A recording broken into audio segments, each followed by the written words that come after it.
Pernah nggak kamu lagi capek banget, uang lagi pas-pasan, tapi tiba-tiba ada teman yang mau pinjem uang atau minta tolong.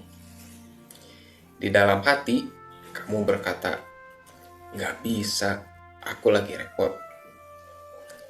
Tapi anehnya, kata yang keluar dari mulutmu justru, boleh, mau dibantu kapan? Setelah itu, kamu menyesal seharian. Kenapa sih bilang tidak aja rasanya susah setengah mati? Apakah kita cuma terlalu baik? Atau ada hal lain yang terjadi di otak kita? Ternyata jawabannya jauh lebih kompleks dari sekedar sifat nggak enakan. Rasa nggak enakan ini hampir pernah dialami semua orang. Dari urusan pekerjaan, pertemanan, sampai keluarga. Banyak dari kita yang merasa kalau menolak orang lain itu artinya kita jahat, sombong, atau tidak peduli. Akibatnya, kita sering mengorbankan waktu, tenaga, bahkan kesehatan mental sendiri. Tapi tenang, kamu tidak sendirian. Dan yang lebih penting, ini bukan sekedar kelemahan karakter. Ada alasan biologis, psikologis, hingga pola pengasuhan di balik perilaku ini. Coba kita lihat dari kacamata sains. Kenapa otak kita seolah didesain untuk takut menolak? Secara evolusi, manusia bertahan hidup dengan cara berkelompok. Ribuan tahun lalu, dikeluarkan dari kelompok atau ditolak secara sosial sama artinya dengan ancaman terhadap keselamatan jiwa.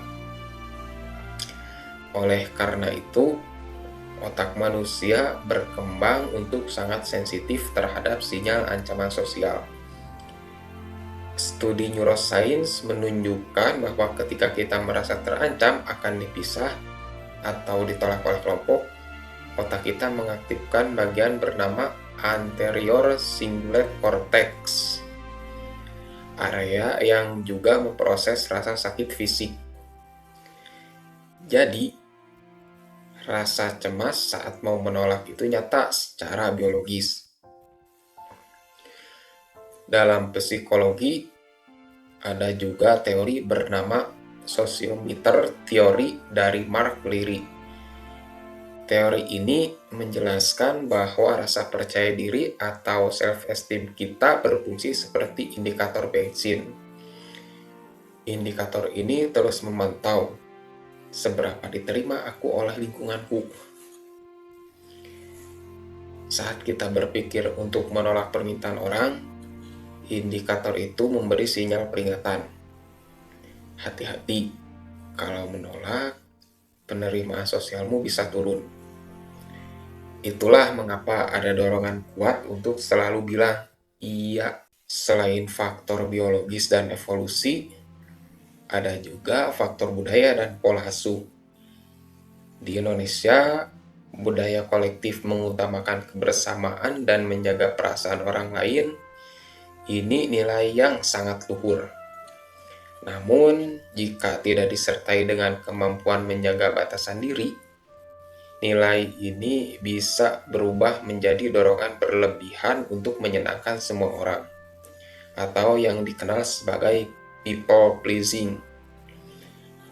Kadang, ini juga merupakan respon kecemasan yang dalam psikologi disebut fawning, yaitu kecenderungan mengalah dan menyenangkan orang lain demi menghindari konflik atau rasa takut disalahkan. Bayangkan situasi ini. Kamu seorang karyawan yang tugasnya sudah menumpuk. Tiba-tiba rekan kerja memberikan pekerjaan tambahan. Karena takut dianggap tidak kooperatif, kamu mengiyakan. Hasilnya, pekerjaan utamamu terbengkalai, kamu stres, dan kualitas kerjamu justru menurun. Penelitian dari Vanessa Bones seorang profesor psikologi dari Cornell University menemukan fenomena menarik.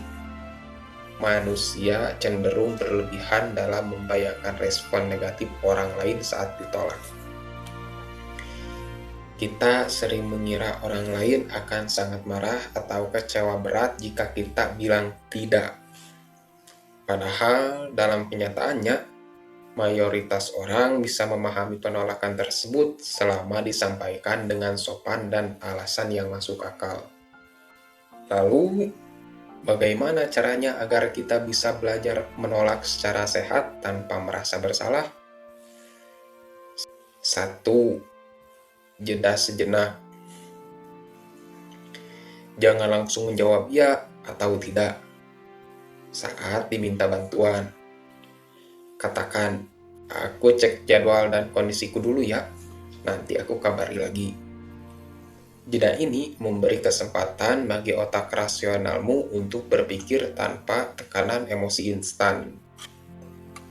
2. Diferensiasi. Menolak permintaan, bukan orangnya. Tegaskan pada diri sendiri bahwa kamu menolak tugas atau waktunya, bukan menolak hubungan atau orangnya. Contoh,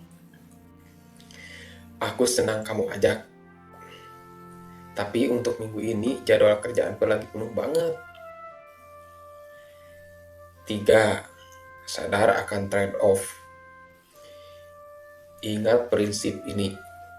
Setiap kali kamu bilang iya pada hal yang sebenarnya tidak sanggup kamu lakukan, kamu sedang bilang tidak pada hal lain, bisa jadi waktu istirahatmu, keluargamu, atau kesehatanmu sendiri.